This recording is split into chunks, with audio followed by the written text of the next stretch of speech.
The crystal punch bowl exploded against the marble, and 400 people stopped breathing at once.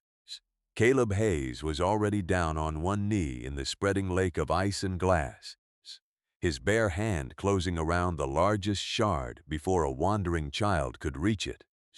When Vivian Whitmore came clicking across the ballroom in heels that sounded like a sentence being read aloud. "Do not touch one more thing with those hands."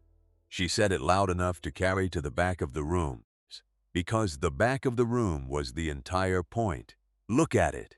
Look at this grease monkey kneeling in my grandmother's ballroom, bleeding on a floor that cost more than he earns in a year." A thin red line opened along his thumbs. He did not flinch. He had learned a long time ago that flinching only fed people like her. "I keep telling Arthur," she said, turning to her guests, offering them the joke the way a waiter offers champagne. "You cannot let the help wander upstairs. Give a man a set of coveralls, and he starts to believe the house belongs to him." The string quartet had stopped in the middle of a bar, and the quiet after the music was worse than the crash. Caleb kept gathering glass, piece by careful piece, into his open palms, and he said nothing because he had a daughter asleep in a cottage at the far edge of the property, and the paycheck that fed her was the only thing between that little girl and a cot in a shelter. "On your feet," Vivian said. "Apologize to my guests. Or have you forgotten what you are?" Caleb looked up, and for 1 second, before he lowered his eyes again, he saw the thing that not one of the laughing guests noticed. At the head of the room, beneath an oil portrait of a woman with a beautiful and cruel mouth, Arthur Whitmore, the man whose name was on the tower downtown and the bank on the corner, had gripped the edge of the table until his knuckles went white as bone. The old man was not looking at the ruined floor. He was not looking at his niece. He was staring at a small brass compass that had slipped from Caleb's shirt pocket and now hung swinging on its worn cord, catching the chandeliers, and Arthur Whitmore's hands were shaking. "Vivian." He said only the one word, low, and the whole room turned toward it the way a field turns toward weather. "That is enough. Uncle," he shattered a $2,000 bowl. "He is bleeding on the floor." I said enough. He came around the table slowly, and the people who had known him 40 years remembered, all at once, that they had somehow forgotten this man was once dangerous. He lowered himself, in a suit worth more than most of their cars, onto the wet marble beside the man his household called the help, and he reached out, not for the broken glass, but for the compass. When he finally spoke, it was not the voice of the richest man in Illinois. It was the voice of a man who has just watched a ghost walk through a wall. "Where?" he said. "Did you get this? To understand why an old man would kneel on his own floor in front of 400 people, you have to go back. Not far. 2 mornings, to be exact. 2 mornings earlier, Caleb Hayes had stood at the service gate of the Whitmore estate at 14 minutes past 6 in the morning, a dented lunchbox in one hand and a folded drawing in his jacket pocket. The drawing was a family in orange crayon. A tall figure, a small figure, and off to one side, floating slightly above them, a third figure with wings. His daughter Lily had drawn it. Lily was 7, and she had been giving her mother wings ever since the morning. 2 years before, when Caleb had to sit on the edge of a small bed and find words no father should ever have to find. He carried that drawing every single day. On the hard days, he pressed his hand flat against it through the fabric, the way you press a hand to a wound. Caleb was 33 years old, and he had not always fixed other people's furnaces. There had been a bright, narrow window of time when he sat in the second row of an engineering lecture hall with the best marks in his section, and his professors used to say the kid could hear a machine think. He had wanted to design engines. He had the mind for it. What he did not have in the end was time, because the year his mother Maggie began to cough in a way that scared him, he learned that the money for tuition and the money for her medicine were the same money. and there was not enough to be in two places. So he did the thing the children of poor parents have done since the world began. He folded the dream, tucked it deep in his chest, and went looking for work that paid by Friday. He was good with his hands and better with his ears. He could stand beside a furnace the size of a refrigerator and tell you, before he opened a panel, which bearing was about to fail, the way a doctor knows a cough. That gift fed Lily now. It was how he came to be living in a small two-room cottage at the back of the Whitmore estate in Lake Forest, Illinois, 14 months before the night of the broken bowl, raising a 7-year-old on a maintenance salary and mailing half of every check to a rented room on the south side of Chicago. The housekeeper, Edith, had worked behind those white walls for 31 years. She looked Caleb over once on his first morning and said a thing he would remember. "You are too clever and too kind for this work, young man, and in this house that is not a blessing, it is a target. The ones who shine in here are the ones who get cut.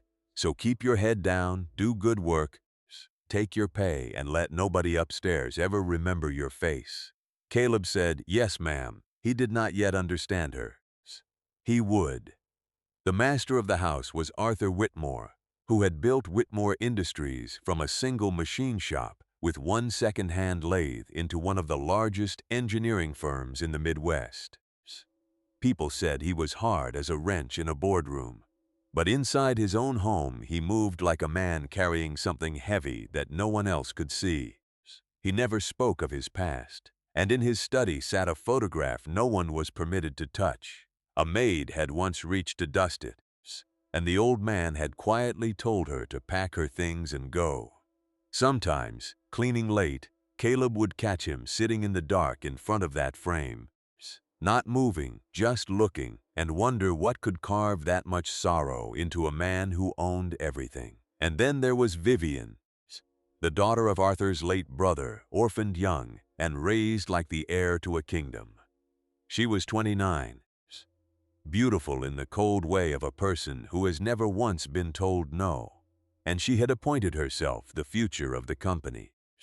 From Caleb's first week, she watched him with a suspicion she could not explain, and she handled it the only way she knew, with cruelty.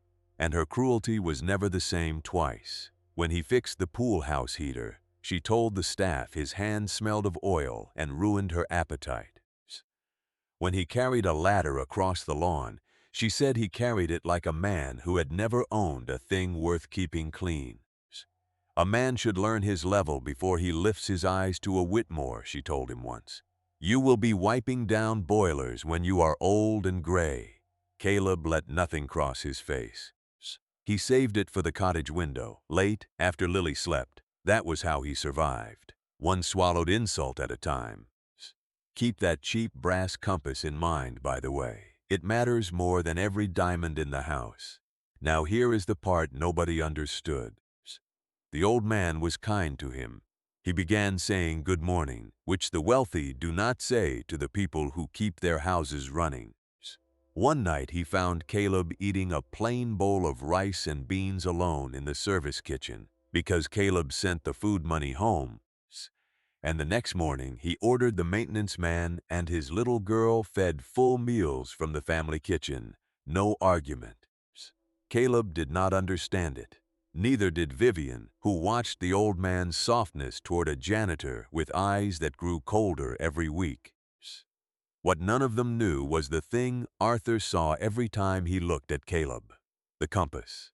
Caleb's mother had pressed it into his hand as a boy and said, with a strange fierceness, "This came from your father. Do not lose it. It is the only thing he ever gave you. And one day it may point you back to something you lost." Caleb had never met his father. Maggie would not speak of him. The story was that he was a cruel man from a rich family who threw them away.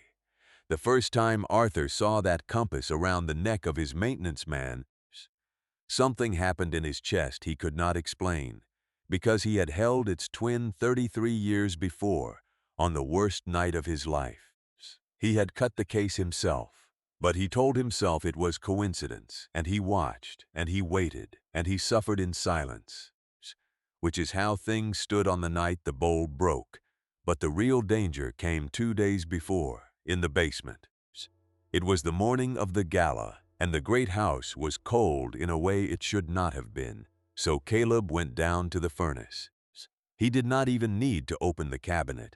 He could hear it, the burner running rough, a low, uneven mutter instead of a steady breath. When he opened the panel, the flame told him the rest. A furnace burner should burn a tight, clean blue. This one burned lazy and yellow, ragged at the tips with faint gray ghosts of soot where there should be none. A yellow flame and soot mean the burner is not getting clean combustion. And when that happens inside a cracked heat exchanger, the furnace can push carbon monoxide straight into the air it blows through the whole house. Carbon monoxide has no color and no smell. You cannot see it or taste it. It simply makes people tired. Then it makes them ache. Then it makes them confused. And if they are asleep, it can take them without ever waking them. 2 housemaids had complained of headaches all week. A weekend guest had felt faint at breakfast and blamed the wine. And when Caleb checked the detector in the upstairs hall, the battery had been pulled clean out because it had been chirping, and instead of changing it, somebody silenced the one machine in that house built to scream before anyone died. Caleb shut the heating system down. He opened windows on every floor in the middle of an Illinois winter. He drove to the hardware store on his own time and put new detectors where they belonged. When Vivian found him, with the gala hours away, she did not ask why. She tore into him for inventing emergencies to feel important. Turn that heat on right now, or find another family stupid enough to hire you. Caleb looked up from the bottom of the stairs and said the only thing he said to her in 14 months with any heat of its own. "Ma'am, there are people sleeping in this house. I will turn it back on when it is safe and not 1 minute before." And what he did not see, because the old man stood in the dark hallway above, listening, was Arthur Whitmore pressing one slow hand against his own chest.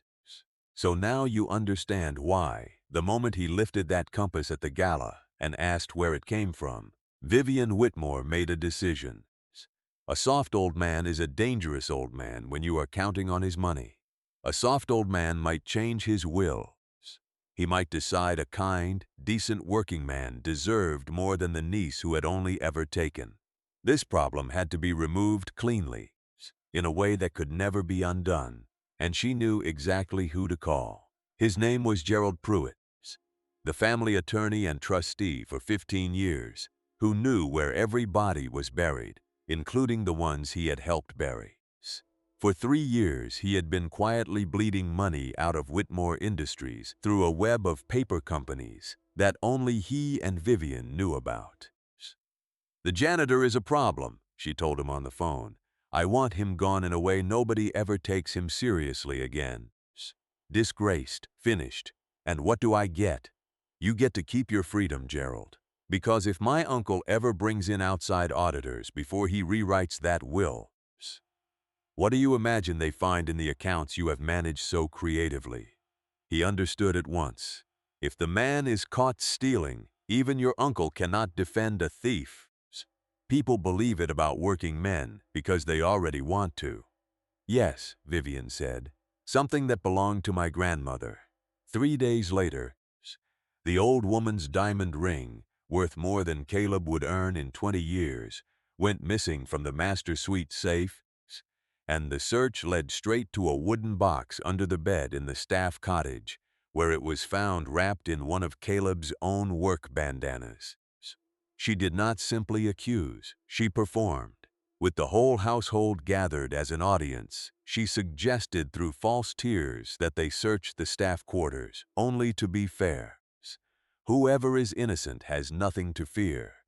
And of course, when she herself knelt and reached under the bed with the calm of a woman who knew exactly where to reach, the ring was there, as if a careful man had hidden a fortune in the most obvious place he owned and then gone back to changing furnace filters. It made no sense.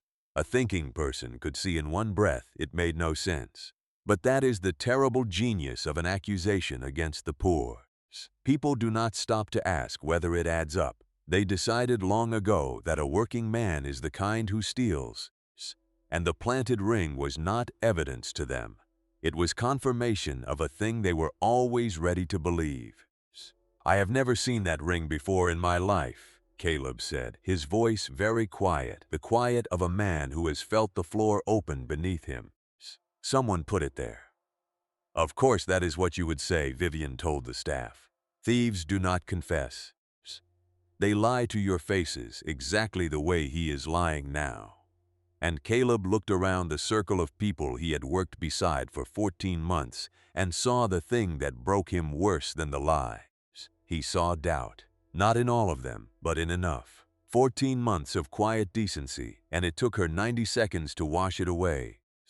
Because a planted ring weighs more in a frightened mind than 1,000 small kindnesses. Only 3 people spoke for him. Edith stepped forward, her voice trembling but certain. "In 31 years in this house, I have never known this man to take so much as a cup of coffee that was not offered to him." Walter Briggs, the old groundskeeper, said, "He shut your heat off 2 nights ago to keep you from dying in your sleep, and now you call him a thief." And from the doorway came a younger voice. "Wait! Everybody, wait!" It was Nathan Cole, Arthur's godson, the child of his oldest friend, raised in that house alongside Vivian. Where she had grown cold, Nathan had grown decent. He had been in Denver 2 months and walked through the door on the very afternoon of the accusation. "Before anyone calls anyone, I have one question. Where did he supposedly take this ring from?" "From the master's suite safe." "Obviously. The safe code that 3 people know, you, the old man, and me. The safe that sits directly in front of a camera that records to a server I set up. So if Caleb opened that safe and carried that ring across the lawn, then we have it on video. We do not need to guess. We can simply watch." For 1/2 of 1 second, Vivian's face did the thing it had never done in public. It slipped. "That camera was being replaced," she said too fast. "It has been down for weeks." "Has it?" said Nathan. "Because I never finished that upgrade. I left the old unit recording the whole time. So let us pull the footage right now." But before he could take a step toward the study, the old man, who had been standing in the doorway hearing all of it, made a short, sharp sound. His hand went to his chest, and then the most powerful man in Illinois folded slowly onto the floor of his own hallway. The room that had been so eager to destroy a janitor suddenly had a much larger emergency. "Uncle!" Vivian screamed. And for once the fear in her voice was real, because a dead old man could not protect her either. In the chaos of running and sirens, one small thing happened that nobody but Caleb saw. As they lifted the old man onto the stretcher, his eyes opened, found Caleb's face, and his weak hand lifted off the stretcher and reached toward the compass at his throat. His lips moved, no sound came, but Caleb, who could read a person the way his teachers once praised him for reading a problem, saw the shape of the word. It looked like a name. It looked like Maggie, his mother's name. The old man was rushed to a private hospital, and the question of the ring was swallowed by the question of whether he would live. But Vivian did not forget it. The moment the doctor said her uncle was stable, she told the staff, "He is in that bed because of the stress that man brought into this house. I want him gone tonight. Throw his bag at the gate."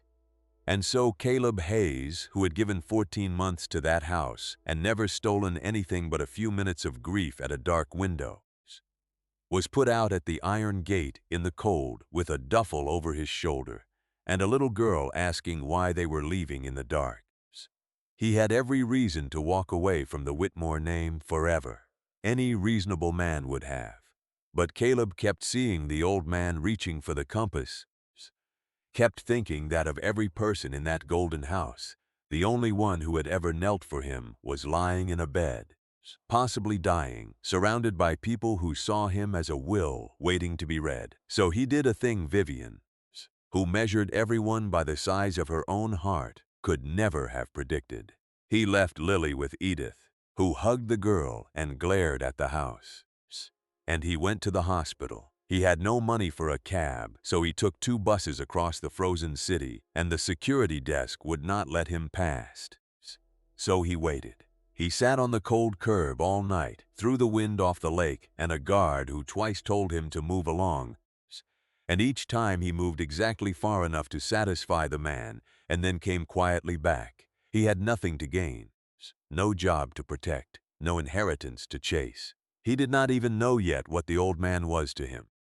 He only knew that a powerful man had knelt on a floor for him, and that kneeling for the lowly is the rarest thing a powerful person can do, and that a debt like that is not paid by walking away when the man is dying. In the gray morning, Nathan came out for air and found him there. "They told me they put you out." "They did, but I wanted to know if he is all right. I am not here for anything." "Is he all right?" And Nathan looked at this man who had every reason to curse his family and had instead slept on a curb in January. And something in how he understood the world shifted. "Come inside. Come and see for yourself." The old man was awake, weak, wired to quiet machines, but awake. When Caleb stepped into the room, the change that came over Arthur's face was so sudden that Nathan saw it too. The old man's eyes filled. "You came. Even after what they did, you came." "You knelt for me, sir," Caleb said.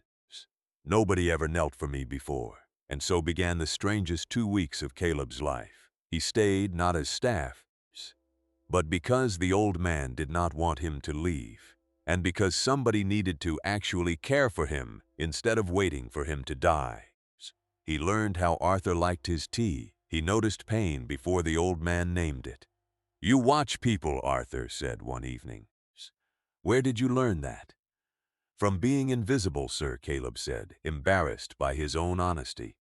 "When nobody looks at you, you have plenty of time to look at everybody else." It is the only book a poor man is allowed to read for free. Arthur was quiet a while. "In my house, what time did you wake?" 5. Sometimes before.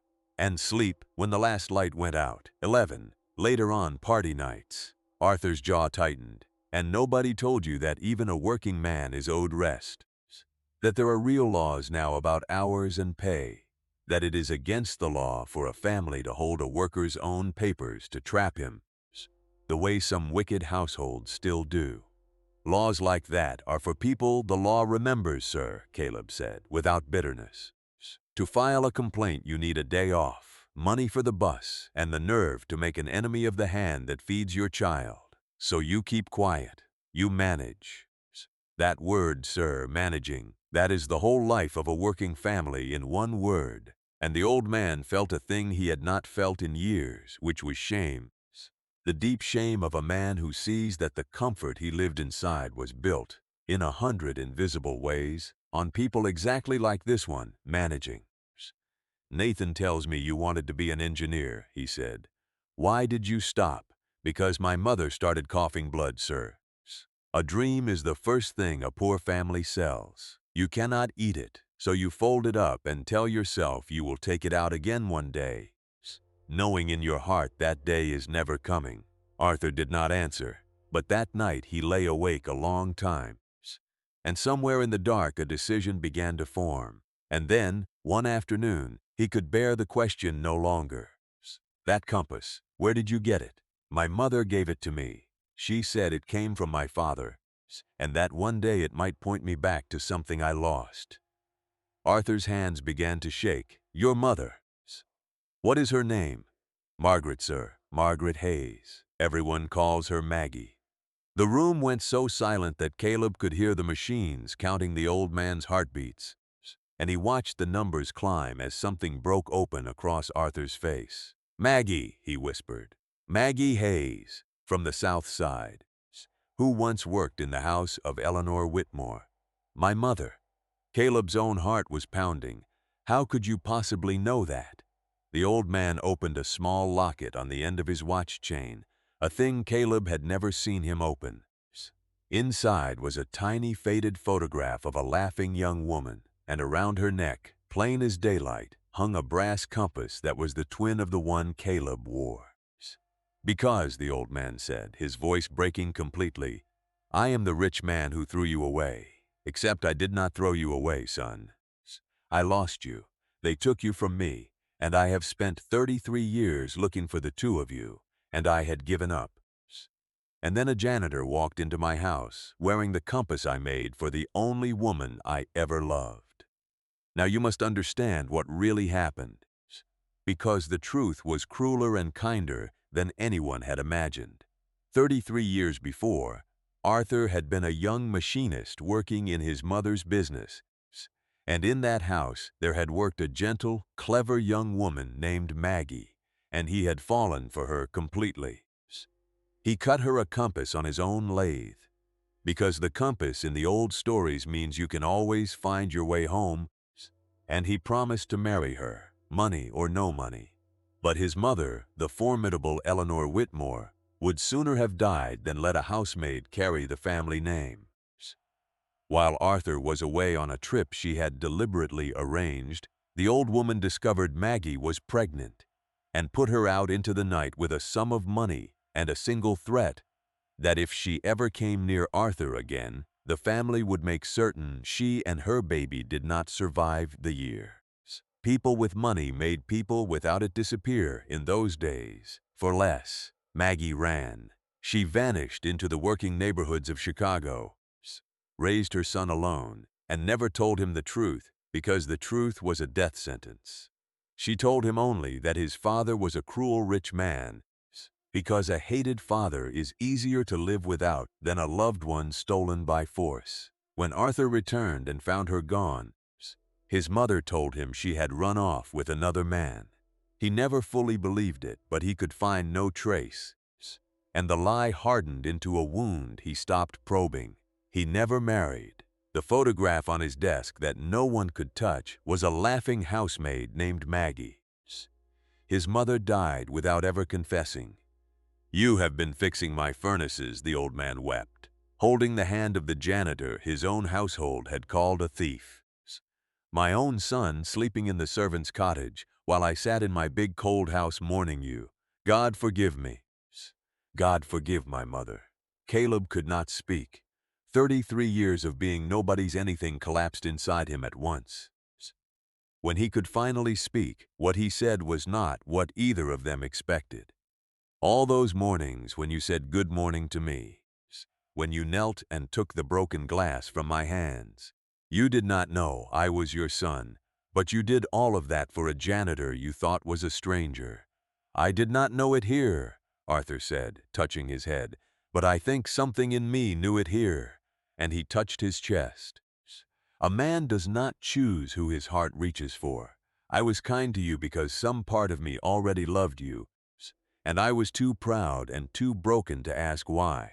Remember that, because it is the whole lesson hiding inside the diamonds and the DNA.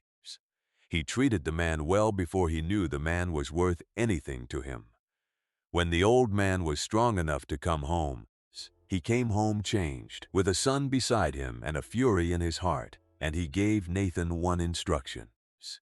Pull the footage from the night the ring went missing, and bring in outside auditors to review every account going back 5 years. Vivian heard about the auditors and felt the first true cold of fear. When Arthur gathered the household and the board and revealed Caleb was his son, she laughed in his face. "This is madness. A sick old man takes in a janitor with a cheap necklace and a clever story, and suddenly he is the heir. There is no proof. Anybody can buy an old compass." "You are right," the old man said calmly. "A compass is not proof, which is why I did this."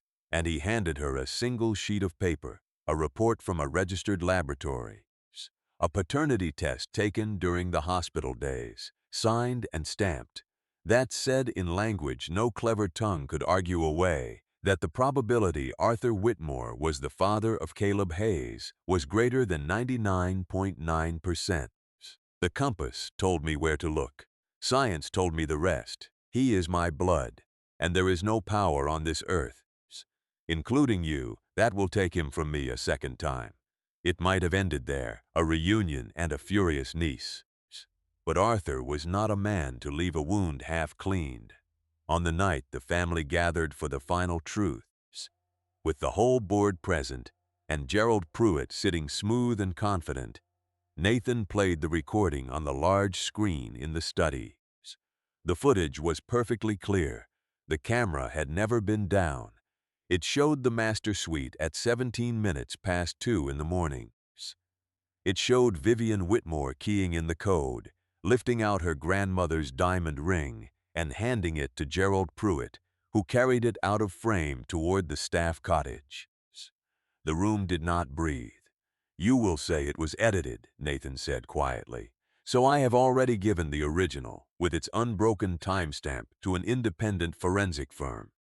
Their report is in front of every board member. There is no edit. There is only the two of you planting a ring in an innocent man's home to destroy him." But the old man was not finished, and what came next was the blow that truly ended Vivian. "Because greed is a deeper sin than cruelty," he said, and he never had to raise his voice. "The auditors finished this morning. Over the past 3 years, $31,742,000 has been moved out of Whitmore Industries through a network of 6 companies that exist only on paper, created and controlled by my attorney, Gerald Pruitt, with the signature of my niece, Vivian Whitmore. He let the number sit in the room like a stone dropped into a well. That is not cruelty to a working man. That is theft from a company that employs 4,000 people. And unlike the lie you told about my son, this one has your real signatures on it." Gerald was already on his feet, reaching for the door, but the door opened before he got to it, and 2 officers stepped through, and behind them a calm man in plain clothes from the Financial Crimes Division. What followed was not dramatic the way Vivian might once have imagined drama. There was no screaming, no grand speech, only paperwork and handcuffs, and the small, terrible sound of a proud woman's world ending quietly. They were arrested that night and charged with conspiracy, forgery, embezzlement, and filing a false report of a crime. As they led her past Caleb, Vivian stopped, and for the first time in 14 months she looked at the janitor as an equal. Because they were equal now. Except one had built his life on kindness, and one had built hers on cruelty, and the law had finally weighed the difference. 14 months I made your life a misery," she said, and there was something almost like grief in her voice. "And you slept on a curb in January to ask if the old man was breathing. I never had a chance against you, did I? I was fighting with money. You were fighting with something I never had. And then she was gone. Now here is the part that matters most, the part most stories get wrong. You might expect that Caleb, the wronged janitor now revealed as the billionaire's only child, would take the throne, command the staff who doubted him, and live in glorious revenge. He did not. A week after the arrests, the old man called him into the study. He had drawn up the papers. He had only one child, and he wanted to give him everything, the whole of Whitmore Industries, the houses, the cars, all of it. He held out the pen. Caleb did not take it. "Dad," he said, and the word still felt enormous in his mouth. "You taught me, without meaning to, that the worst thing you can do to a person is decide who they are without asking them. For 33 years, people decided who I was. To Vivian, I was a grease monkey. To the staff, I was a pair of hands. And now you want to make me something else, an heir, the owner of all of this, and I love you for it. But it is the same thing. It is one more person handing me a life. I have never once been allowed to build something with my own 2 hands and call it mine." "Then what do you want?" the old man asked, and there was no anger in it, only a father trying, for the first time, to truly see his child. "I want to go back to school. I was going to be an engineer once. I folded that dream up to keep my mother alive, and I have carried it folded in my chest for almost 15 years. I want to unfold it. I want to earn my own name. Pay my tuition, Dad, if you want to give me something. Bring my mother to a real hospital. Let me have my family back. But the company can wait until I have earned the right to deserve it." The old man looked at his son a long moment. And then he did a thing he had not done in 33 years. He laughed, full and free and wet with tears. "Your mother said almost exactly those words to me the day I tried to give her everything I had. She told me a gift is not the same as a life. I am only understanding it now, from her son, 33 years too late. Go to school, become the best engineer in this state. And when you are ready, this will all still be here, not because I handed it to you, but because you will have earned the wisdom to carry it." They brought Maggie home that same week.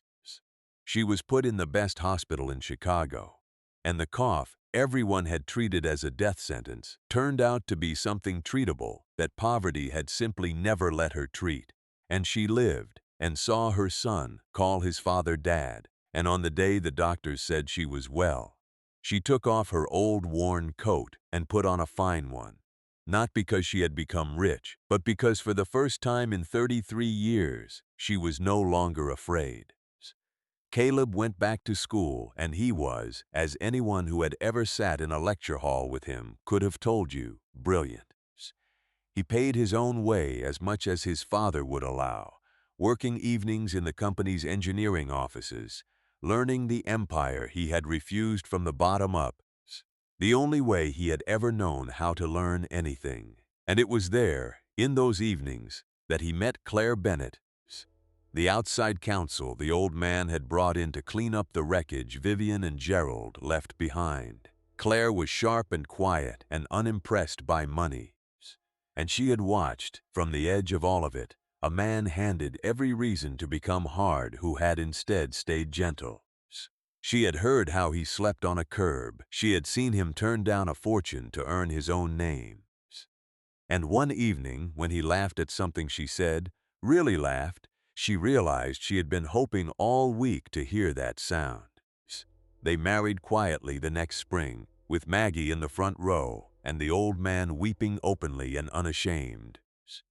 And on the day the local paper ran a small notice of the wedding of an engineering student and an attorney, that notice was read, among other places, in a state correctional facility by a woman who had once owned a ballroom and now owned a number, and who sat with it a long time in the gray light, understanding at last, far too late, the thing her uncle had tried to tell her, that the man she had stepped over had been loved all along, that she had spent her life buying things the janitor had simply been for free.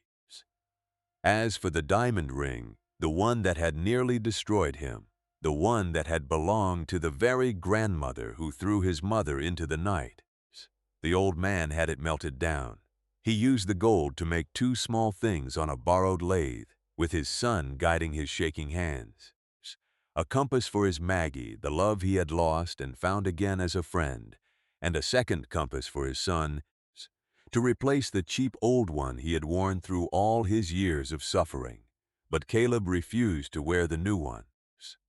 He kept the old brass compass, scratched and worn, around his neck for the rest of his life. "This one found me when I had nothing," he would say, touching it. "This one knew who I was when even I did not. I will not trade the thing that stayed loyal to me for a prettier thing now that I am safe." That is not how you treat what stayed true. And that is the end of the story of the janitor they called a grease monkey and a thief and a nobody, who turned out to be a prince, and who then chose to become something even harder and even better than a prince. He chose to become himself. The Whitmore family did not lose their dignity the day Vivian was arrested. They lost it long before. On every ordinary morning, they walked past a kind, clever, suffering man and decided he was not worth seeing, because the lesson was never that the poor man turned out to be secretly rich. The lesson is that he was always worth treating with dignity on the very first morning at the gate, when he was nothing but a tired father with a lunchbox and a little girl's drawing folded in his pocket, long before anyone knew about the compass. If you only learn to respect people once you discover they are important, you have not learned respect at all. You have only learned the fear of important people. Real respect is the kind you hand to the janitor while you still believe he is only a janitor. And the next time life puts a so-called nobody in front of you, a guard greeted like furniture, a cleaner spoken to like a tool that happens to breathe, I hope you look at the person and not the uniform, because you never ever know who is wearing it. If this story moved you, do one small thing today. Be gentle to one person the world has taught you to look straight through. The server, the cleaner, the guard at the gate. That is the only thank you I want. And if you would like more stories like this one, you know what to do. Until next time, take care of yourself and take care of the people the world forgets. A note before you go. This story is a work of fiction. The names, characters, the company, and the events are all invented, and any resemblance to real people or real events is coincidence. But I wrote it around two things that are completely real and worth knowing. The first is that a cracked furnace heat exchanger can leak carbon monoxide, a gas with no color and no smell, and that a chirping detector is not a nuisance to be silenced, but a warning to be answered. So please put a working carbon monoxide alarm on every floor where people sleep. The second is that the people who clean our buildings and fix our heat are owed real things by law: rest, fair pay, and the right to keep their own documents, and that none of those protections mean anything if we have already decided, in one glance, that the person is not a person. I keep telling this kind of story because I have watched, in my own life, how easily a uniform becomes an excuse to stop seeing someone. The lesson was never that the poor man turned out to be rich. It is that he mattered before anyone knew it. So did the one in front of you today.